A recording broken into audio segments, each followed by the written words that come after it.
కృతజ్ఞతాస్తుతులు చెల్లించుచూ ఉన్నాం. మీరెంతైనా నమ్మదగిన దేవుడవు, మంచి దేవుడు, గొప్ప దేవుడు. తండ్రి మీ స్తోత్రాలు.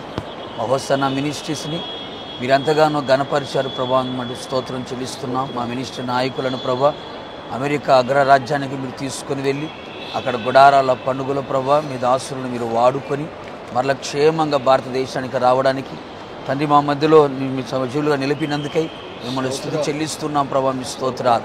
ప్రయాణం అంతట్లో మీరు తోడుగా ఉన్నారు ప్రభా, మీ స్తోత్రాలు. మంచి ఆరోగ్యం ఇచ్చారు, స్తోత్రాలు. విస్తారమైన కృపనిచ్చారు, మీకు స్తోత్రాలు. ఆ ప్రాంతంలో బలపరిచి మీరు వాడుకున్నారు, మీకు స్తోత్రాలు. మీ యందు పడిన ప్రయాస వ్యర్థము కాకున్నట్లుగా ఆ ప్రాంతంలో గుంపు జనాంగం ప్రభా మీరు రాకడ కొరకు సిద్ధపడినట్లుగా సంపూర్ణమైన ఉపదేశముల చేత వారి జీవితాలు కట్టబడినట్లుగా మీరు కృప దయచేయమని ప్రార్థిస్తున్నాను ప్రభా, మీకు స్తోత్రాలు. మిగిలిన సమయమును కూడా ప్రభా మీ చేతులు సమర్పిస్తుండగా మీ దాసుని ఇంకనూ బలపరిచిన ఆయన మీరే వాడుకొని మీ నామాన్ని ఘనపరచుకోమని మరొకసారి ప్రభా నాయకులందరినీ మీ చేతులు సమర్పిస్తూ యేసు నామములో అడిగి పొందుకున్నాము తండ్రి. ఆమేన్. ఆమేన్.